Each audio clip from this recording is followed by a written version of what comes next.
Following are the, ताज़ा ताज़ा चीज़ें ना तो साथ साथ कर लें।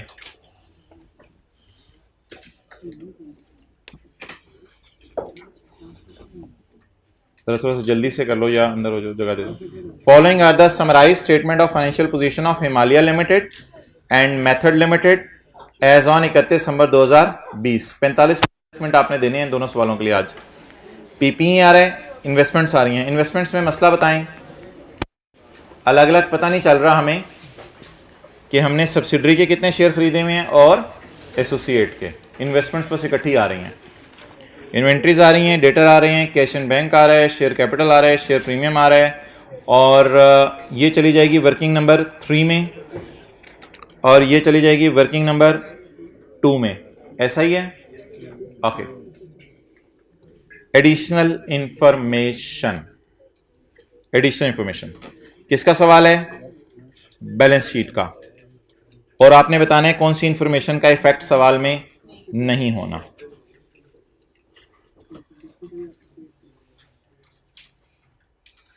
अच्छा ये यार, ये एसी चलवाओ, और कोई स्टूडेंट जिसको मसला हो रहा है वो पिछली रो में शिफ्ट हो जाए। एसी चलवाओ, तो मुझे गर्मी लगने लगी है। एडिशनल इन्फॉर्मेशन, ड्राइवर को मसला हो जाए तो फिर पूरी सवारियाँ ही परेशान होंगी। 31 दिसंबर 2020 ईयर एंड है हमारा, और 1 अप्रैल 2020 mid of year. HL acquired 90% shareholding in ML at 220 million, which was recorded as cost of investment by HL। तो बताएं जी, 220 किसके अंदर पड़ा हुआ है? 4320। तो HL acquired 90% shares in ML। ML कौन है? सब्सिडरी। असल में डेटा भी सब्सिडरी का ही है, एसोसिएट का डेटा ना नीचे अदर इंफॉर्मेशन में देगा। Which was recorded as cost of investment. It includes 220. It includes professional fees of 30 million for advice on acquisition of, किसी ने मशवरा दिया था, उस मशवरे की उसने फीस मांगी थी 30 मिलियन। क्या 30 मिलियन 220 में पड़े होने की वजह से रिकॉर्ड हो चुका है 4320 में? ऐसा ही है। तो क्या मैं ये कह सकता हूं कि 4320 में 220 पड़ा है, इसमें 30 मिलियन क्या है? बोलें बोलें। ये 30 होगी प्रोफेशनल फीस, ये कहां जानी चाहिए? एक्सपेंस में। ये बाकी पेमेंट ना सऊदी किंग को ही है, तो 220 माइनस 30 बोले 2190। बाकी पेमेंट सऊदी किंग को ही है। तो आसान सी एडजस्टमेंट थी जैसे हमने क्लास में पहले की हुई है। 1 अप्रैल को पेरेंट ने 90% शेयर खरीदे हैं सब्सिडरी के at a cost of 220 which was recorded as a cost of investment. ये 220 इसमें पड़ा हुआ है। आगे उस 220 में क्या मसला है? It includes professional fee of 30 for advice on acquisition of ML।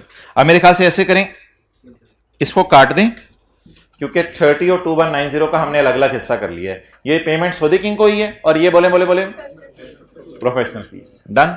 अब आप करेंगे क्या? जब आप consolidated statement of financial position बनाना शुरू करेंगे तो इन्वेस्टमेंट्स लिखेंगे कितनी? 4320। 4320 में से पहले माइनस करें 30 के अलावा वाला 2190।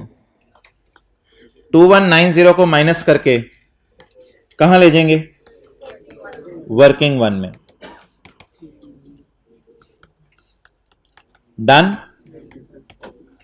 और 30 रुपए को जो माइनस करेंगे, इसकी रेक्टिफाइंग एंट्री किसी को याद हो? इन्वेस्टमेंट क्रेडिट कर दी, और वर्किंग नंबर 3 CRE डेबिट, ये एक्सपेंसेस रिकॉर्ड कर देंगे। डन। चलें जी, नोट कर लें। हल्के फुल्के किताब पे अगला सफा खाली, अगला सफा नहीं खाली किताब पे अनलकीली। ओहो नहीं, उससे अगला खाली है। छोटा छोटा कहीं रजिस्टर पे नोट करते रहे जो चीज नोट करने वाली है। ये मेरे ख्याल से कवर होगी। आगे चलें, अगला पॉइंट पढ़ूं।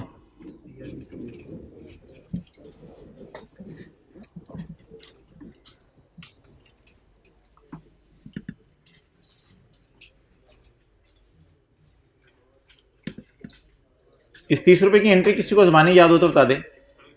एक्सपेंस डेबिट इन्वेस्टमेंट क्रेडिट, ये इन्वेस्टमेंट नहीं होती, ये खर्चा होता है, गलती से खर्चों की बजाय इन्वेस्टमेंट में चला गया होता है।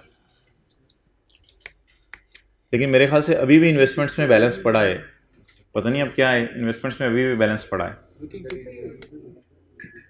ओके जी आगे चलें।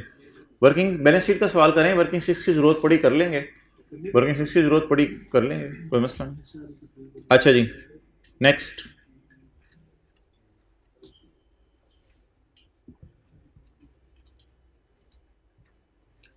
Eight acquisition date ML retained earning और 700, शुक्र है। ओपनिंग क्यों बोलते हैं भाईजान, यकम अप्रैल की है, बस प्री मिल गई, खत्म बात ओवर, प्री मिल गई, कितनी है 700, और एसआरई का अकाउंट खोल के तो डाल दीजिएगा, मैं इतनी जटिल बातें आपको नहीं बता रहा।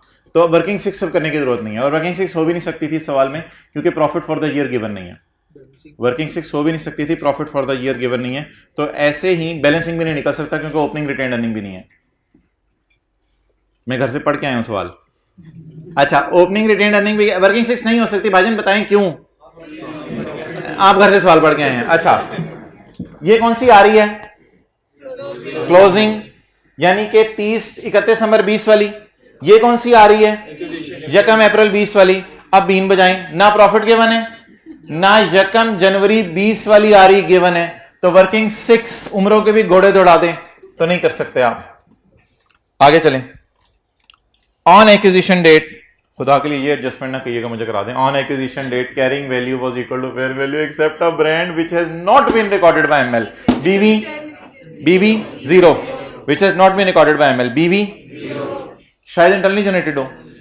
द फेयर वैल्यू वाज 0 और 160 का difference, asset debit surplus in working 1 credit.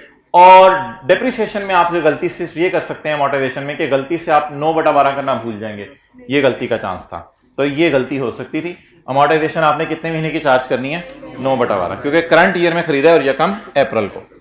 Easy marks paper में मिलते हैं, कंसोलिडेशन का 70-80% सवाल पास्ट में से होते हैं जो पढ़ा होता है। ओके अच्छा यार ये ना रीस्ट्रक्चरिंग हमारी पेंडिंग है, अभी हमने IAS 37 के बाद करेंगे, लेकिन ना इस एडजस्टमेंट को इग्नोर करना होता है। ये कोई रीस्ट्रक्चरिंग चीज़ है जो अभी हमने पढ़ी नहीं हुई, इस एडजस्टमेंट को आपने घर में इग्नोर करना है। इग्नोर करने का मतलब ये नहीं कि इसे कुछ करवाऊंगा मैं, इसे परमानेंटली इग्नोर करना है, इसकी वजह पे क्वेश्चन मार्क लगा लेते हैं। ओके यार अगर आप ये काम कर देना तो I will really appreciate you. Working 7 बना दें, जो मैंने हाईलाइट किया उससे, वर्किंग 7 बना दें। FR1 की क्लास है आपकी, अच्छा अभी टीचर नहीं आया आपकी।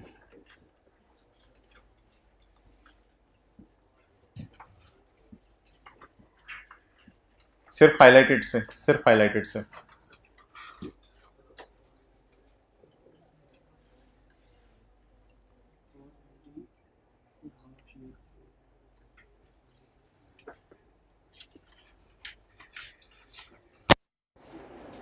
कल की क्लास ली थी, कल की क्लास सब ने ली थी, तो जरा वर्किंग 7 ट्राई करें, बनती है। MCQ नंबर 15 और 16 किया था।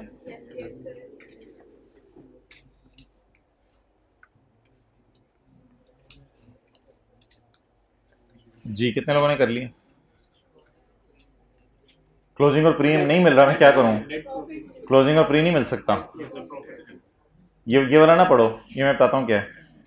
क्लोजिंग और प्री नहीं मिल सकता, जितनी मर्जी जान मार लो, उम्रों के घोड़े दौड़ा लो, इधर क्लोजिंग और प्री नहीं मिल सकता।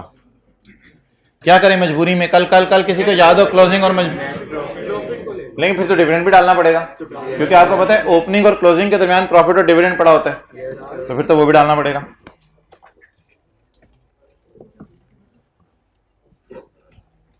ओके ऑन यकम जनवरी HL acquired 35% share holding in PL limited by investing 1500 million. क्या एसोसिएट की बैलेंस शीट दी है या बैलेंस शीट की बजाय इसका रेलिवेंट डाटा दे दिया है? Investment in associate G, cost बोले 1500। दिस ओ बबलूज 1500 यहां से भी तो माइनस कर दें, ऐसा ही होगा ना, 1500 यहां से माइनस भी तो करेंगे। अगर सवाल खामोश हो तो एंट्रीज हो चुकी होती हैं, तो इन्वेस्टमेंट्स में ये रेट पड़ा होगा। 1500 यहां से माइनस करके यहां पे डाल दें। ओके चलें जी।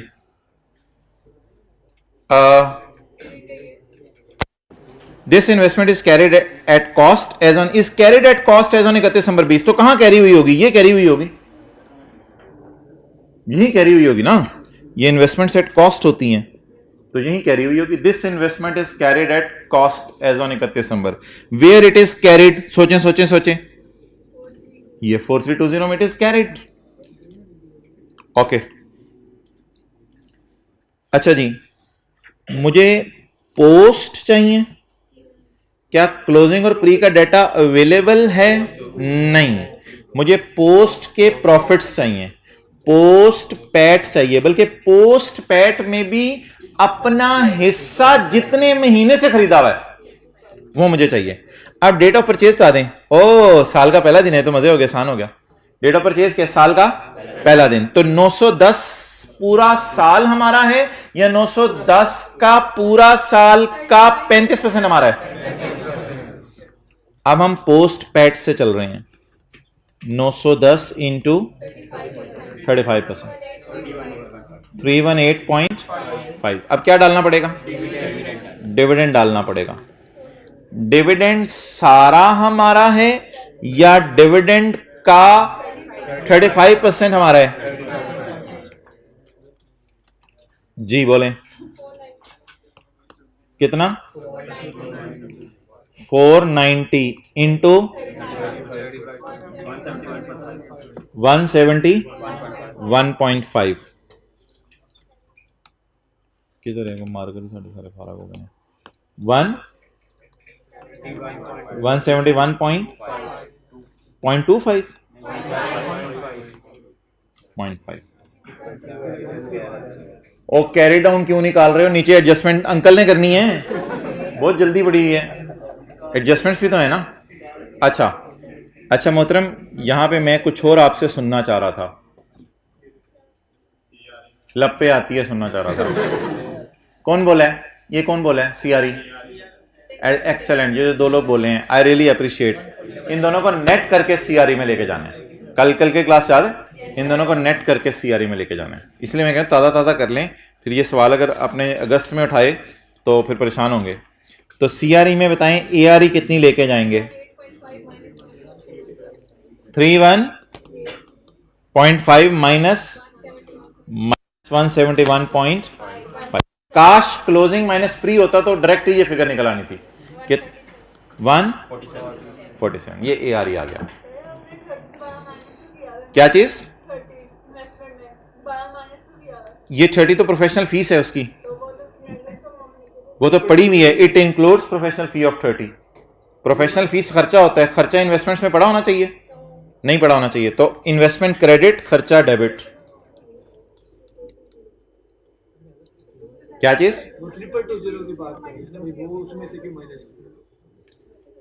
ट्रिपल, अच्छा ये ना जरा दोबारा फिर सारी बात समझ लें, तो पुरानी बात शुरू हो गई है। जरा इधर देखें, एचएल ने एक्वायर किए 90% share holding in ML at 2220 which was recorded by HL. 2220 इसमें पड़ा है, ये बात समझ आ गई? कैसे पता चला? विच was recorded, it include professional fee of 30। इसका मतलब है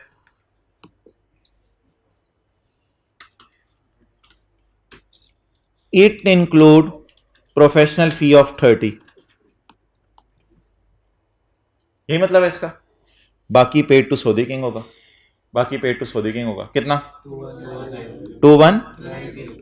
इसका मतलब है 2190 की सही एंट्री होगी भी है। इन्वेस्टमेंट डेबिट कैश क्रेडिट 2190 को यहां से निकालें, यहां से अब पड़ा हुआ है ना, ये तो मैंने बताया कि इसमें पड़ा क्या हुआ है, ऐसा ही है। अब इसमें माइनस करें यहां 2190, और माइनस करके वर्किंग 1 में ले जाएं, और 30 इधर पड़ा हुआ है तो 30 को माइनस करें यहां से और माइनस करके खर्चों में ले जाएं। यही मैंने किया। अब मेरे ख्याल से शायद ज्यादा बेहतर समझ आ गया हो, फेस पे लाके मैंने शो कराया आपको।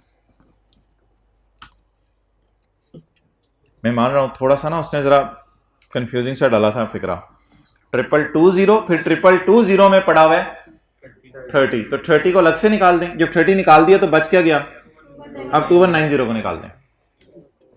चलो यार हम तो इधर थे, डन हो गया जी। अच्छा सवाल हमारा खत्म हो गया। अब हम क्वेश्चन नंबर 1 की तरफ आते हैं।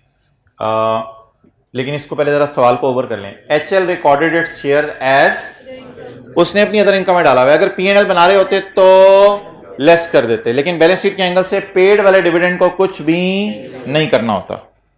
Subsequent to investments made by HL in ML and PL। Subsequent to investments का क्या मतलब है? ये कोई आपस की सेल अगर है तो आफ्टर एक्विजिशन है या फॉर द ईयर है? आफ्टर एक्विजिशन है। तो वो जो एक सवाल किया था ना पास पेपर क्वेश्चन 4 में, वो उस वाले चक्कर में पढ़ने की जरूरत नहीं। सब्सिक्वेंट टू इन्वेस्टमेंट के बाद आपस की ट्रांजैक्शंस। अच्छा ये बता दें, ML के स्टॉक में पड़ी चीजें जो HL से बाय की हैं, तो सेलर कौन है? HL। और बायर कौन है? तो ये क्या हो गया? अब ये एडजस्टमेंट अगर मैं आपको कराऊं तो मुझे शर्म सी आती है। PL कौन है?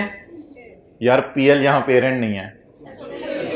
ये आई क्या है तो बोंगियां मारी हैं। PL यहां पीयर्स है, एसोसिएट है। ठीक है, तो P से मुराद P नहीं होता हर वक्त। तो P कौन है? एसोसिएट की इन्वेंट्री में पड़ा है जो चीजें किससे खरीदी हैं। ये सेल टाइप चीजें दे रहे हैं या डायरेक्ट अनसोल्ड दे रहा है? सेल तो नहीं दे रहा, डायरेक्ट अनसोल्ड दे रहे हैं। सेल नहीं दे रहा, डायरेक्ट अनसोल्ड की फिगर दे रहा है। अल्लाह का शुक्र है, सोल्ड की फिगर नहीं दे रहा। तो ये क्या है? इसको बैलेंस शीट में कैसे करने हैं? अगर ये मैं आपको बताऊं तो इट्स सॉरी। इसमें एंड पे एक बात याद रखिएगा, पीस शेयर वाली। रिसीवेबल फ्रॉम, तसल्ली से जरा, रिसीवेबल फ्रॉम, ये जिसमें समझ नहीं होती है। Receivable from subsidiary in the parent books, in the parent books. Receivable from subsidiary in the parent books. अच्छा एक मिनट, अब मैं क्या एज्यूम करूं? दूसरे ने भेज दिया होगा या दूसरा इसे पेएबल कह रहा होगा? अगर कॉलेज वाले कह रहे हैं रिसीवेबल है और आपकी तरफ से कोई फोन नहीं आया मैंने पैसे भेजे हैं, तो आपकी नजर में वो, तो इसलिए 840 में इधर और इधर 560 में, इन दोनों को कैंसिल करेंगे। -74 पे मार्क्स आपको मिलेंगे। दूसरे की बुक्स में एज्यूम करने पेएबल है, दूसरे की बुक्स में ये असम्पशन नहीं लेनी कि भेजा है और रास्ते में है। ये 74 हो गया। इसका क्या करें? Payable to associate as per parent books.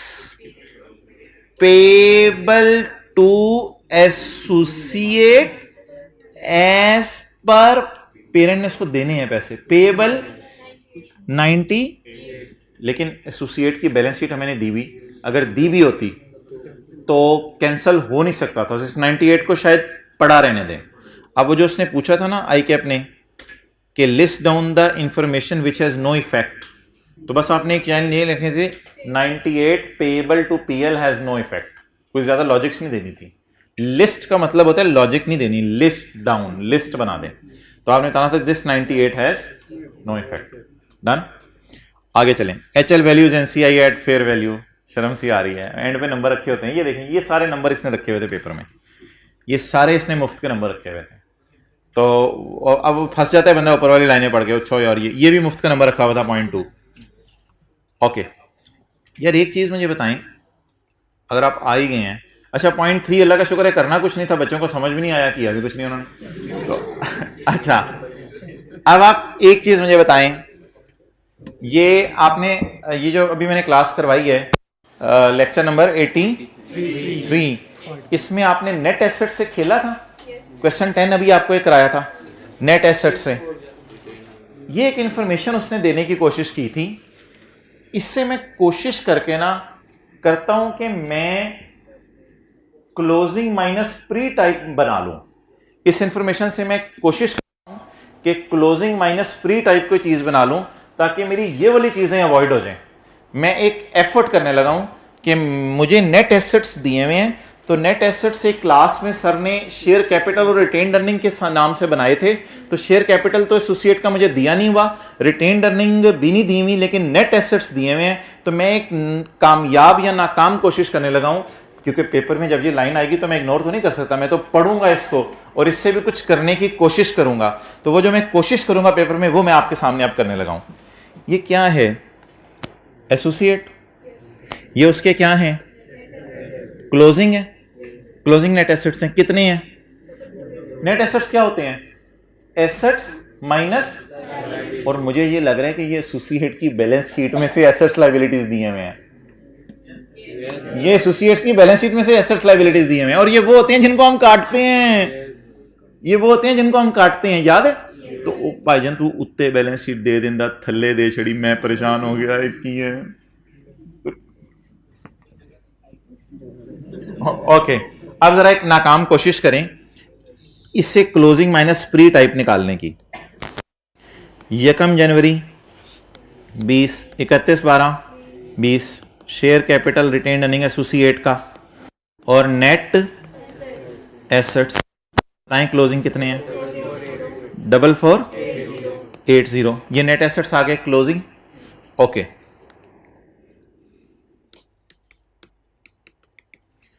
Opening net assets सवाल में गिवन है, मिसिंग है?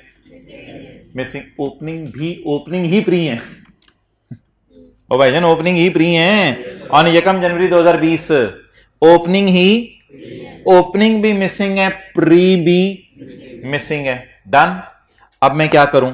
अब मैं इसको पूरा नहीं कर सकता, लेकिन अगर कोई बंदा जिद पे आ जाए कि मैंने पूरा करना है, तो फिर पूरा करने की सूरत में उसे यहां पे प्रॉफिट डालने पड़ेंगे। उसे यहां पे क्या डालने पड़ेंगे? प्रॉफिट। शेयर कैपिटल को क्या लेना पड़ेगा? 0। अर्निंग वही आ गई। एवरी एफर्ट कर रहा हूं मैं किसी तरह मैं इस तरह चल पड़ूं। ठीक है जी, ये अर्निंग सारी वही आ गई। पैट कितना? 9 10। पैट अवेलेबल है पूरे साल का। इस तरह करके क्या निकल आनी थी? ओपनिंग आ रही। इस तरह करके क्या निकल आनी थी? ओपनिंग आ रही। इस तरह करके ओपनिंग आ रही निकल आनी थी। जब ओपनिंग आ रही निकल आनी थी तो जान मार के आपने फिर क्लोजिंग माइनस प्री की तरफ पहुंचना था। अच्छा, करते रहें ट्राई। ये बताएं, लेकिन एक गलती कर रहे हैं आप कि डिविडेंड भी वो रिकॉर्ड कर चुका है। डिविडेंड भी वो रिकॉर्ड, अगर डिविडेंड रिकॉर्ड कर चुका है तो ये क्लोजिंग आरी तक पहुंचते हुए बोले प्रॉफिट ऐड हो गए होंगे और डिविडेंड माइनस हो गए होंगे। तो फिलहाल मुझे ओपनिंग इस तरह ना निकलवाएं। मैं इस लेवल पे अब खड़ा हूं कि मैं वर्किंग 6 ट्राई कर लूं वर्किंग 6 ट्राई। इस लेवल पे मैं खड़ा हूं। एवरी पॉसिबल एफर्ट करके हम देखना चाह रहे हैं कि पेपर वाला चाहता क्या हमारे से। व्हाट इज क्लोजिंग आ रही? 4480। What is profit? बोले 910। What is dividend? 490। That is given in question. तो 910 ये हो गया, 490 ये हो गया। व्हाट इज ओपनिंग आ रही? 4060। अब आप मुझे क्लोजिंग माइनस प्री का डिफरेंस लें। एक मिनट, क्लोजिंग माइनस प्री का डिफरेंस लें। 420 के ऊपर आप लगाएं 35%, 147। तो ये 147 वही है जो इन दोनों का डिफरेंस है, 147। तो जो कोई इधर से जाके पकड़ने की कोशिश करता कान, तो शायद पकड़ लेता। कर ले नोट। लेकिन आई के अपने लिखा हुआ है अपने सॉल्यूशन में कि मैंने नेट एसेट्स को इग्नोर किया है। उसने क्यों इग्नोर किया है? जब सीधे तरीके से खीर पकती है तो उल्टे तरीके से पकाने की क्या जरूरत है? इतनी मुश्किल एफर्ट, ये मुश्किल एफर्ट है ना। इससे पहले वाली आसान एफर्ट थी, तो ये एक मुश्किल एफर्ट है जो आप कर सकते हैं।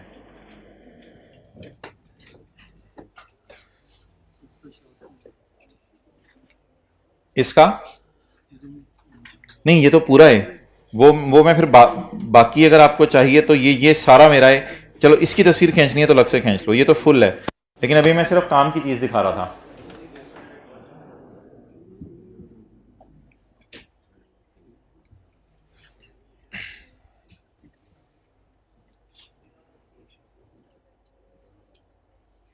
अगर अकाउंटेंट रिकॉर्ड कर चुका है तो मैं क्लोजिंग आरी से यहां पे पहुंचने के लिए तो वर्किंग 6 बना सकता हूं ना। अगर अकाउंटेंट डिविडेंड रिकॉर्ड कर चुका है तो क्लोजिंग आरी से ओपनिंग पे पहुंचने के लिए मुझे डिविडेंड शो करना पड़ेगा। इफ रिकॉर्डेड बाय अकाउंटेंट वाला लफ्ज ज़हन में लाएं। अच्छा जी, 70% मार्क्स कितने लोगों के आ जाने थे सवाल में? 70% मार्क्स। चलिए जी, क्वेश्चन नंबर 1।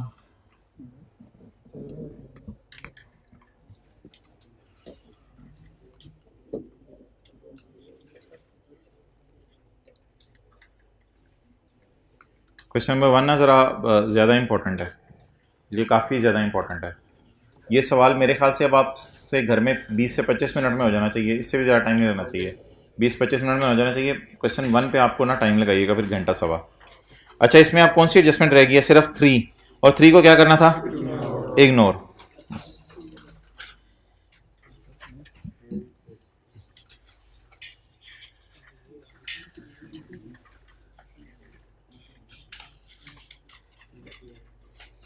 क्वेश्चन नंबर 1 देना जरा किताब।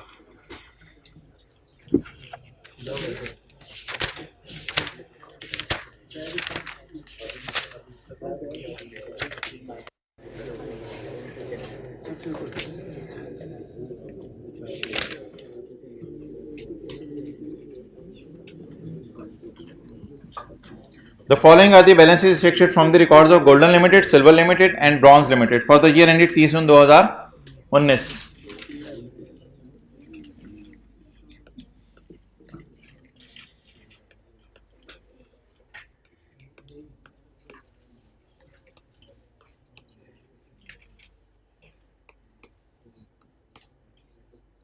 पैट बता दें तीनों के।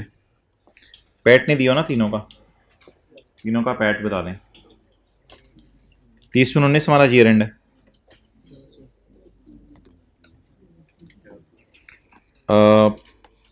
PAT ji 400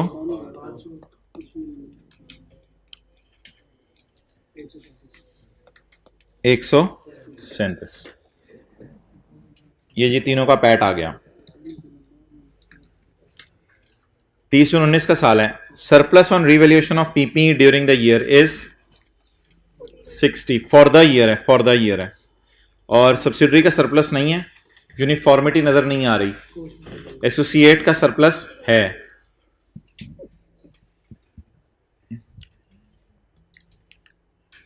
BL and GL, ये लाइन ना मैंने वहीं से उठाई है, वो जो लेक्चर 83 में कराया। GL and BL follow revaluation model where SL follows had adopted the revaluation model। अगर ये करती तो it would have recorded a surplus for the year।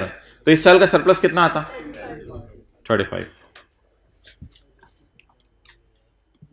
35 done. Okay 5.1 सही कर रहा हूं? सही जा रहा हूं सारा? तो मसला हो तो बता दीजिएगा। 5.2 5.3 ठीक है, जिनकी लॉ की क्लास में जा सकते हैं।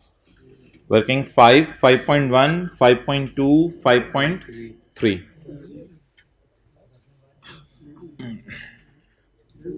डन जी। 500 137 35 और 20।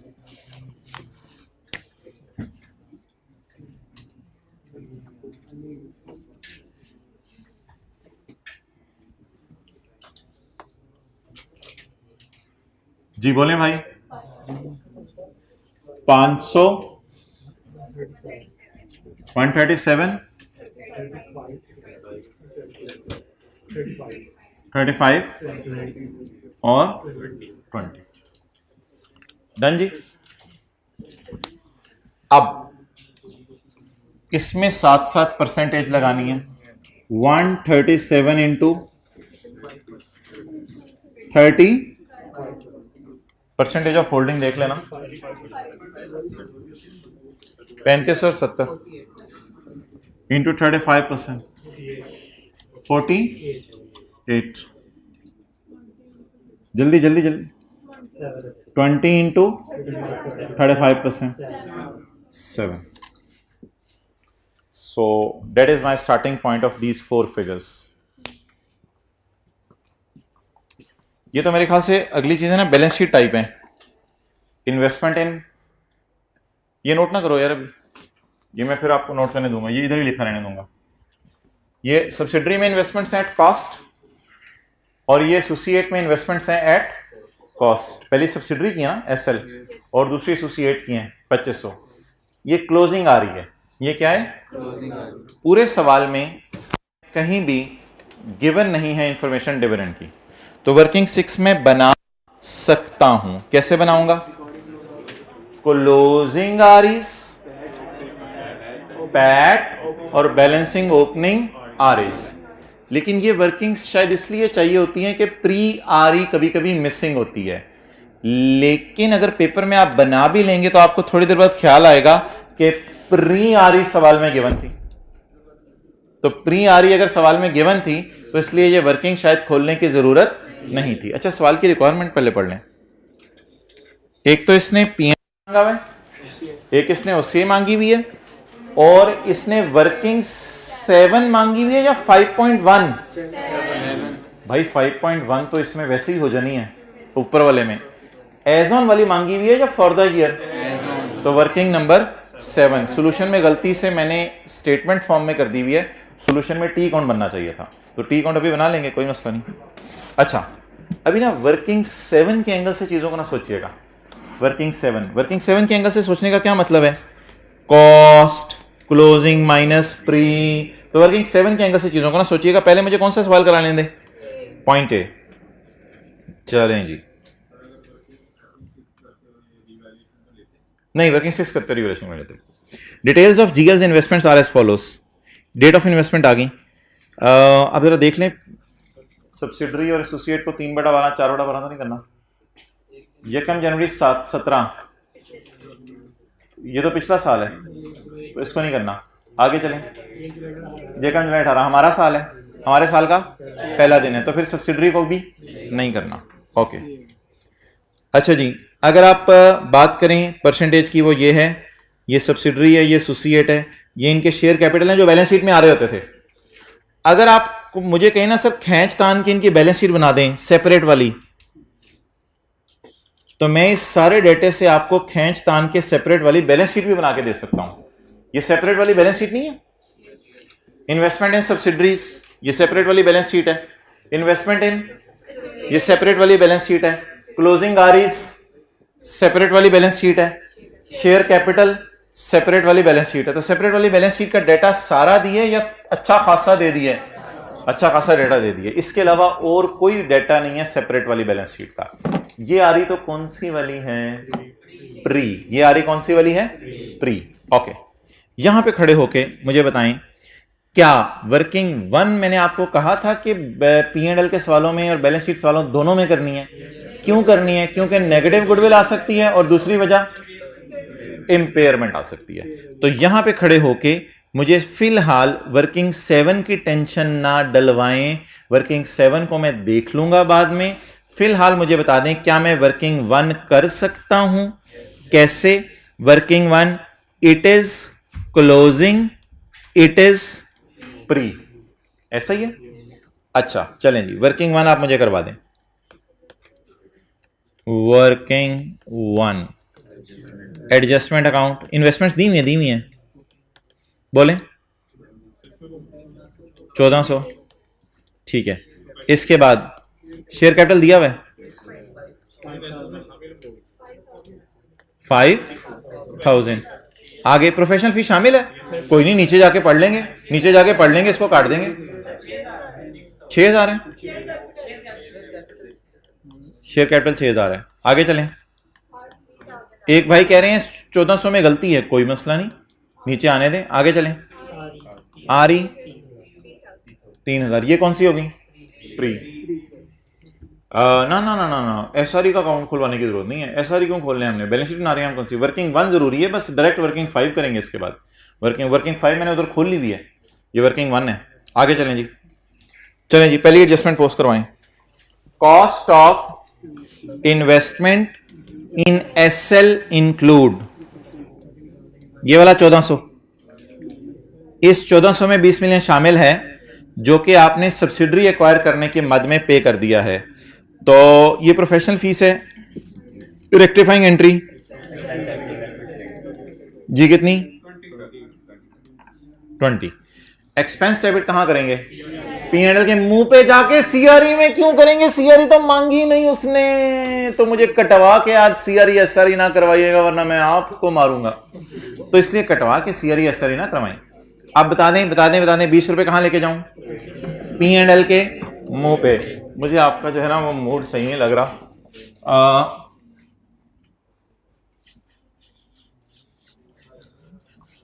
हाँ जी, ये 20 रुपए कहां जाने हैं यार, आप तो ये सवाल करवाने के चक्कर में मुझे लग रहे हैं। ये 20 रुपए कहां जाने हैं जल्दी बताएं, ऑपरेटिंग एक्सपेंसेस में। कितना, 20 प्लस 20। अब अल्लाह का शुक्र है इस सवाल में कोई ऐसी चीज नहीं है जो किसी और सवाल की हो, तो ऑपरेटिंग एक्सपेंसेस में 20 ऐड हो जाएगा। एक्सपेंस डेबिट और इन्वेस्टमेंट क्रेडिट करा दें, कोई मसला नहीं। पेपर में हम इंशाल्लाह ऐसे कर लेंगे। 1400 शर्म नहीं आती, बाहर गया हुआ है, अंदर आ। पेपर में इस तरह कर देंगे। 1380 एग्जामिनर कहेगा जबरदस्त यार, इसने तो सही चीज की है, सारा कटिंग के नंबर नहीं कटेंगे।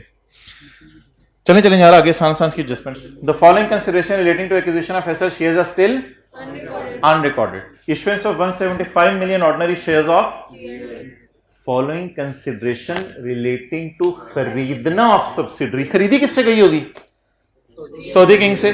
तो फॉलोइंग एडजस्टमेंट्स रिलेटिंग टू खरीदना of subsidiary are still unrecorded.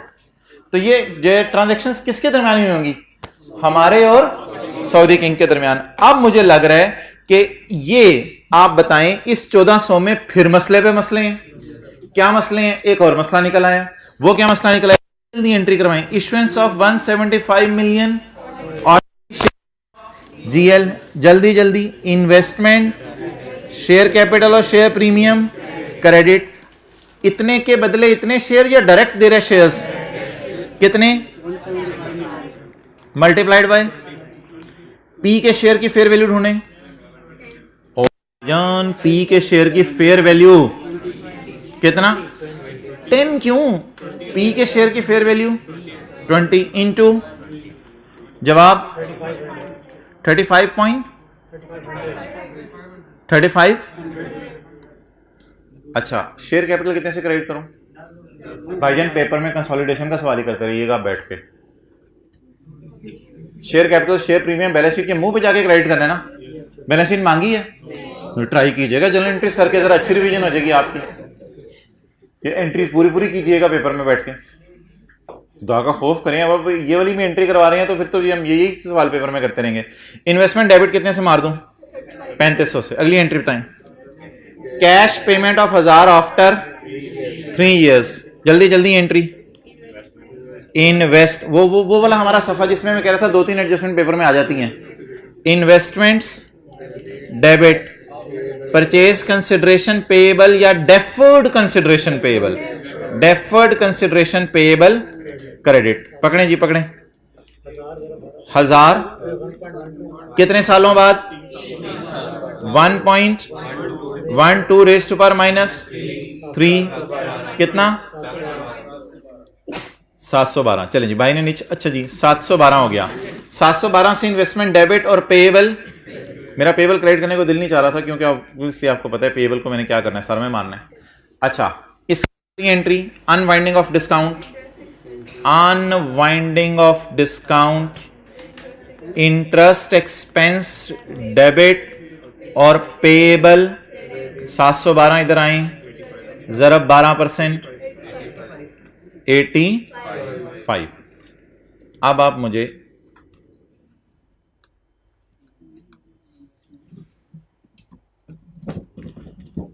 ये वाली फिगर्स, येलो वाली मैं इसलिए पोस्ट करूंगा क्योंकि इन्वेस्टमेंट का अकाउंट मजबूरन एडजस्टमेंट अकाउंट में बना रहा हूँ, तो ये मजबूरन इसलिए मुझे उठानी पड़ेंगी।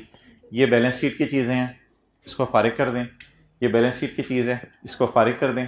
ये बैलेंस शीट की चीज़ है, इसको फारिग कर दें।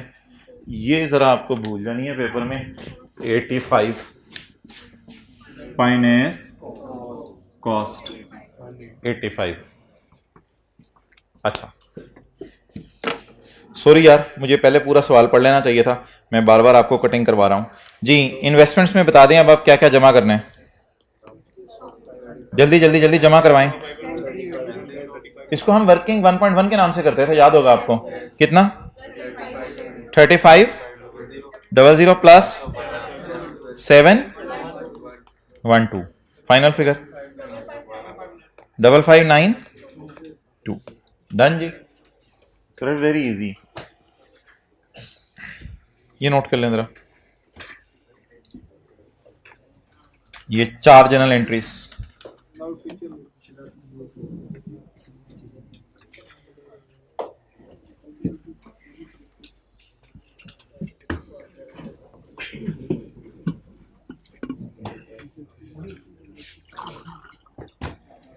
ये लो,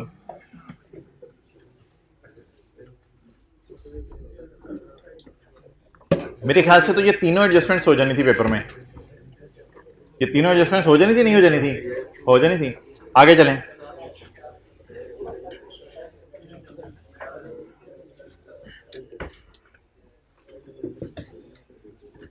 अधूरी अधूरी एंट्रीज करनी है पेपर में, पूरी पूरी के चक्कर में नहीं पढ़ना। ऑन द डेट ऑफ एक investment the market price of GL and SL was इतने।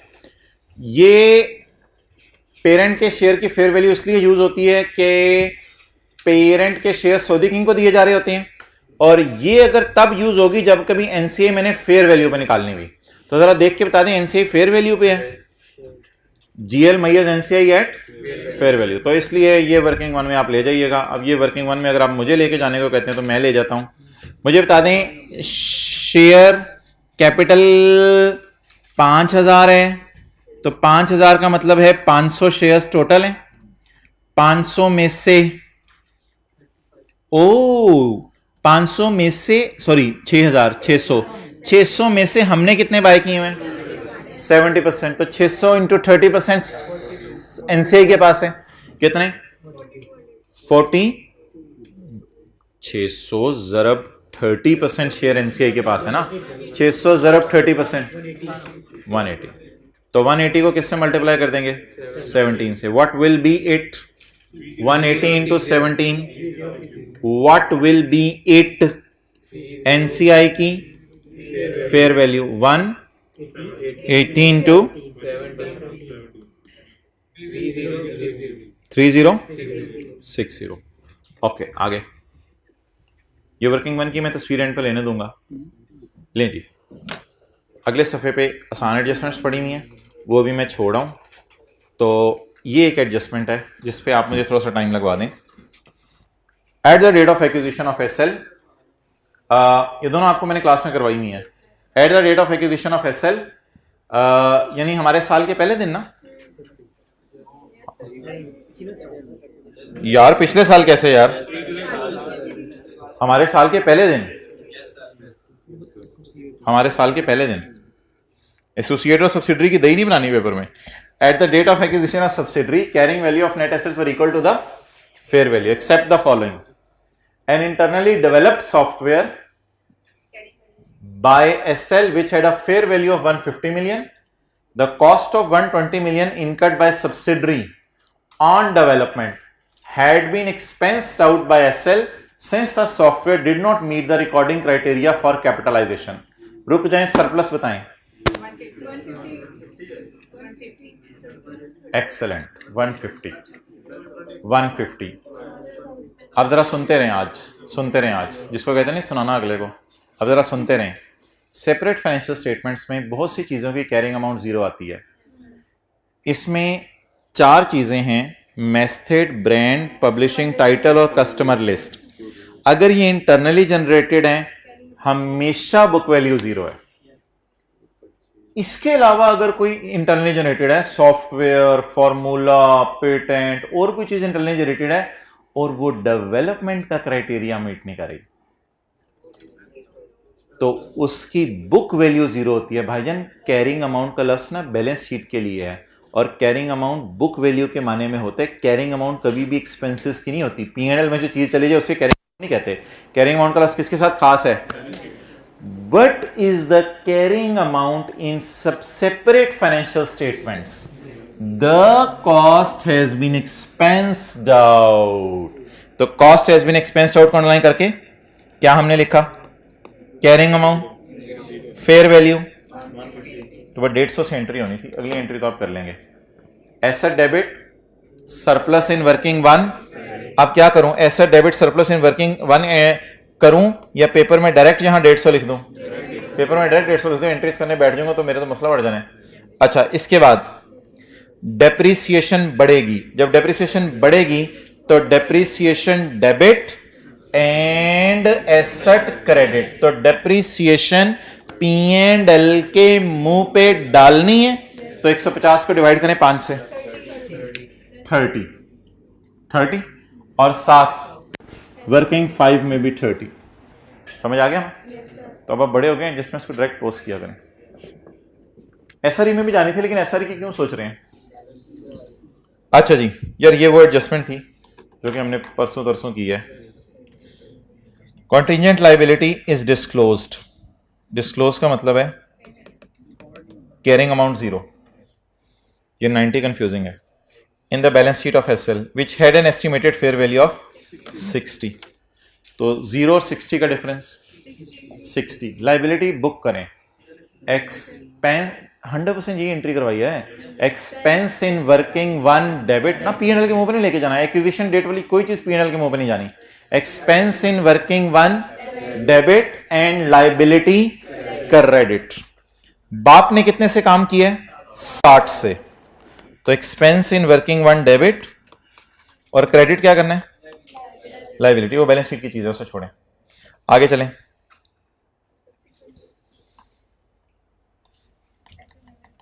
Expense in working one debit liability credit. बेटे ने कितने से एंट्री कर दी? बेटे ने जितने से किया उतने से उल्टानी है। लाइबिलिटी डेबिट और एक्सपेंस क्रेडिट। SRE टाइप सोचूं या एस प्रॉफिट्स और P&L का मुंह? एस प्रॉफिट्स और P&L का मुंह। इस 40 को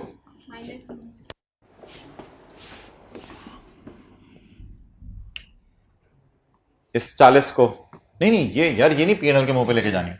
ये सऊदी किंग प्री वाली एडजस्टमेंट्स होती हैं जी। Expense credit. अब जरा इस प्रॉफिट पे सोचें। खर्चे कम करने से कितना? 40। चलें, ये एंट्री बस नोट करनी थी। छोटा सा लिख लिया करें आप, हिट वर्किंग 5 इस तरह लिख लिया करें। ऐसा ही टाइप चीज है ना।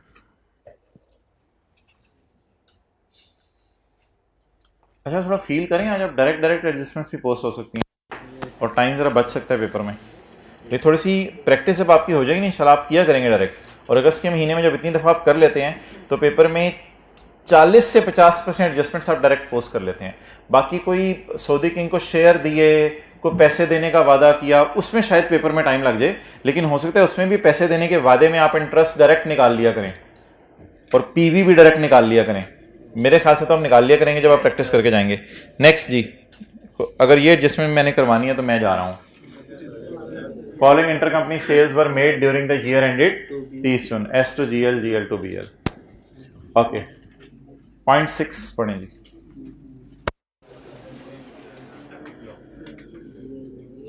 जबरदस्त हो गया है, तो क्लास जल्दी खत्म हो गई है। 0.6 पढ़ें जी। पास पेपर का और क्वेश्चन कर लेते हैं हम मेगा जल्दी। ऑन 2 जनवरी 2019 आपका फ्यूचर बन रहा होता है और आप लोग नहीं बोल रहे होते हैं। ऑन 2 जनवरी 2019 आप कह रहे हैं हमें हमारी जान नहीं जारी होती है।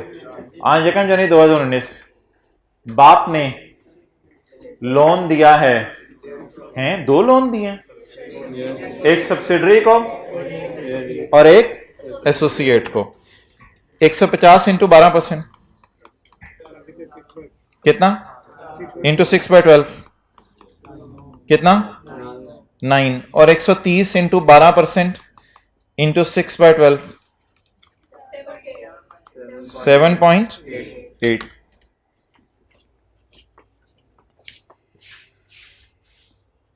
अदर इनकम -9 -9 7.8 का क्या करूं? बोले 7.8 का क्या करूं? पेरेंट ने अपनी अदर इनकम में डाला होगा 7.8 और एसोसिएट ने अपनी फाइनेंस कॉस्ट में डाला होगा। तो एसोसिएट की फाइनेंस कॉस्ट गिवन ही नहीं, तो एसोसिएट में क्या क्या चीजें कैंसिल नहीं होती? डेटर क्रेडिटर बैलेंस शीट में, loan receivable payable balance sheet में, interest receivable payable balance sheet में। इधर आ जाए, सेल परचेज भी कैंसिल नहीं होती एसोसिएट में, इंटरेस्ट इनकम एक्सपेंस भी कैंसिल नहीं होता और मैनेजमेंट फीस इनकम एक्सपेंस भी। फिर एसोसिएट में होता क्या है जो 100 पेजेस पे हुआ है? फिर वो होता है एसोसिएट में। तो ये बड़ी अच्छी एडजस्टमेंट थी जिससे हमें एक बात जरा रिवाइज होगी कि आपस की इंटरेस्ट इनकम एक्सपेंस एसोसिएट में कैंसिल नहीं करनी है। 7.8 को निकाल के रख लीजिएगा, इसका चार्ट डालिएगा घर जाके मैंगो का, तो पता चले सूड़े का डाल के आए हो। ओके, वैसे सूड़ा देता मुझे। अच्छा जी, तो इट इज ऑल ओके। अब आप मुझे ये बता दें कि क्या वर्किंग 5 मेरी मुकम्मल हो गई है? नहीं जी, वर्किंग 5 मेरी मुकम्मल नहीं हुई क्योंकि शायद इस एडजस्टमेंट में से कुछ निकलना हो। इसी तरह क्या वर्किंग 5.1 मेरी मुकम्मल हो गई है ए प्रॉफिट वाली? मुझे नहीं पता क्योंकि हो सकता है इस एडजस्टमेंट में से कुछ निकलना हो। तो इन एडजस्टमेंट्स को अगर घर में पढ़ेंगे तो सिर्फ किस एंगल से पढ़ेंगे? बैलेंस शीट के एंगल से या P&L के एंगल से? P&L के एंगल से। Now I need your 5 minutes for preparing working number 7। Working 7 का फॉर्मेट आते हैं? वर्किंग 7 का फॉर्मेट, वर्किंग 7 का फॉर्मेट, चलें जी शुरू करें। अब वर्किंग 7 के एंगल से चीजों को सोचना है, यानी बैलेंस शीट के एंगल से या फॉर द ईयर के एंगल से? बैलेंस शीट के एंगल से। Investment in G cost 2500,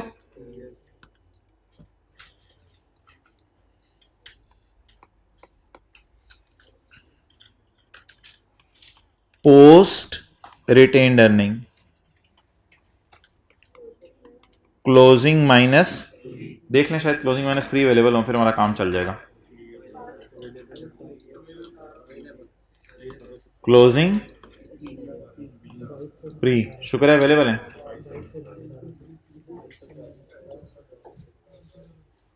ji closing minus free बोले।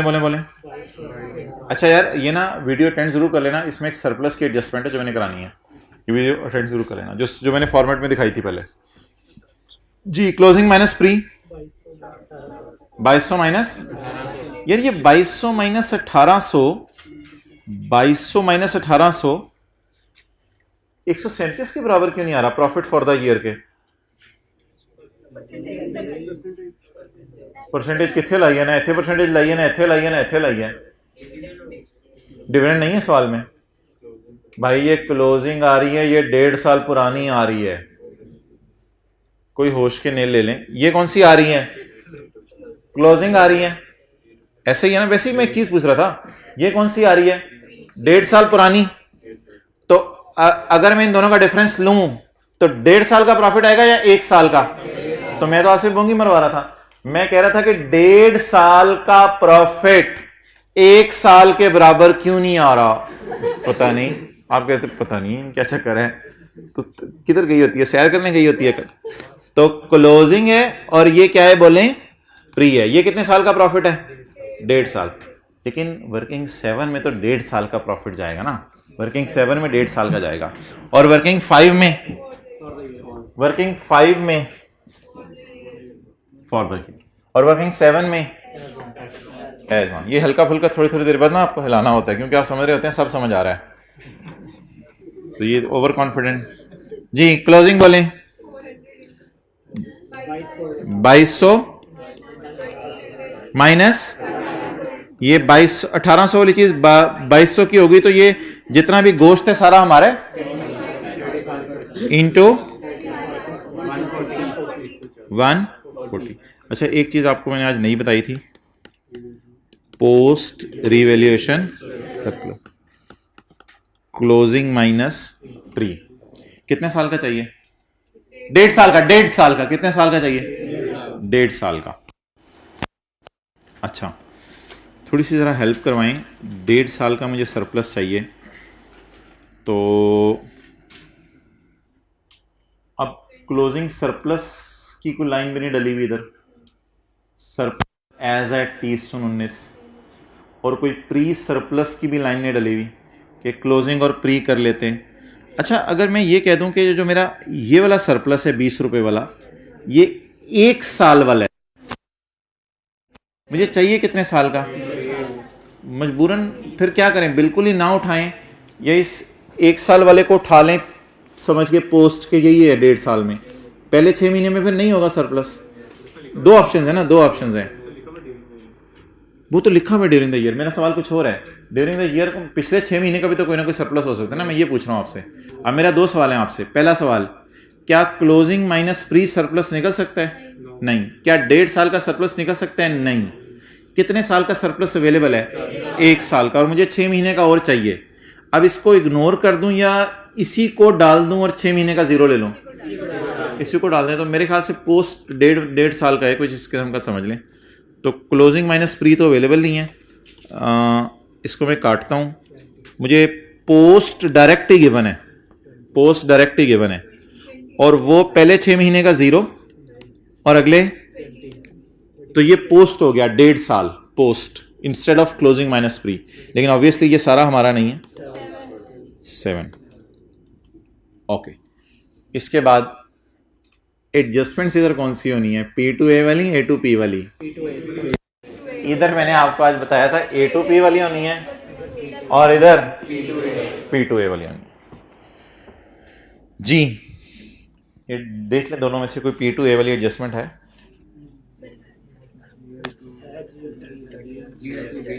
P का नाम पढ़ाएं। P, तो ये कौन सी वाली है? P2। बहुत बड़े हो गए आप, 69 पकड़ेंगे लेटर पे। डिवाइड करें 115 से, 69 डिवाइड बाय 115 मल्टीप्लाइड बाय 15। एक और काम करें, 69 डिवाइडेड बाय 115 मल्टीप्लाइड बाय 15 से आपको सुकून नहीं मिलेगा। पीस शेयर, बड़े हो गए हैं, लाइनें उन्हें ना डाला करें, बहुत टाइम लग जाता है। इंटू 35%, 3.15। कौन सा वाला? P2 है। 3.15 कैरी डाउन। नहीं, अभी इंपेयरमेंट वगैरह कोई नहीं है यार, इंपेयरमेंट नहीं है कोई जी। 264 whatever it may be। अच्छा, 2500, 140, 7 और 3.15। 2500, 140, 7 और 3, ये वर्किंग 7। सोल्यूशन में अनलकीली स्टेटमेंट फॉर्म में हुआ है। मेरा आपसे कोई और सवाल है। अब ये स्टेटमेंट फॉर्म में हुआ है, सोल्यूशन में मैंने किस फॉर्म में किया है? टी काउंट फॉर्म में। रिक्वायरमेंट पढ़ के बताएं, पेपर में क्या करेंगे? स्टेटमेंट फॉर्म में करेंगे, टी काउंट फॉर्म में करेंगे? बिल्कुल, किसी ने सही जवाब दिया है। स्टेटमेंट फॉर्म में तो बिल्कुल करने की ज़रूरत नहीं है, ना हमें आदत है करने की। अगली बात, सवाल की रिक्वायरमेंट ना स्टेटमेंट है ना टी काउंट है, कंप्यूट अमाउंट। तो पेपर में क्या करेंगे? वर्किंग 7 की हेडिंग देंगे, और वर्किंग 7 की हेडिंग दे के उसके बाद आप क्या बना लेंगे? टी काउंट नहीं बनाएंगे, वर्किंग 7 की हेडिंग देंगे, टी काउंट बनाएंगे। टी काउंट बनाने के बाद सिर्फ आप ये वाली फिगर बता देंगे, जवाब ये है। आज मैं आपसे एक बड़ा मजे का सवाल पूछने लगा हूँ। ओहो, वो तो बड़ी आसान सा बात, मजे का सवाल। इस सवाल में वर्किंग 2, 3 और 4 आपने करनी या नहीं करनी? अच्छा, एग्जामिनर को नहीं पता कि क्रिश्चियन कॉलेज में किस वर्किंग का क्या नंबर है? अब गेम आउट हो जानी है खुदा की कसम। आप वर्किंग 7 को 2 करके देखें घर में कैसे हाथ पांव फूलते हैं, करके देखें किसी दिन, देखिएगा कैसे नहीं हाथ पांव फूलेंगे। क्या करें फिर, मशवरा दें क्या करेंगे पेपर में, यानी वर्किंग इसको क्या मतलब, वर्किंग 1 वो हो जाएगी, इसको अगर इसको वर्किंग 2 3 4 5 किया ना फिर तो कई गेम आउट हो जानी है आपकी। सजेशन देते हैं ना जल्दी जरा, ऐसे पेपर में वर्किंग 1 कर दी, 2 3 4 नो नीड, ऐसे को वर्किंग 1 वर्किंग 2 खोलिएगा डेटर लिख के, वर्किंग 3 खोलिएगा क्रेडिटर लिख के, वर्किंग 4 वैसे ही लिख के काट दीजिएगा। चलें, ये अब मेरा सवाल है, इसका जवाब इंशाल्लाह मैं कल लूंगा आपसे। ओके, अल्लाह हाफिज।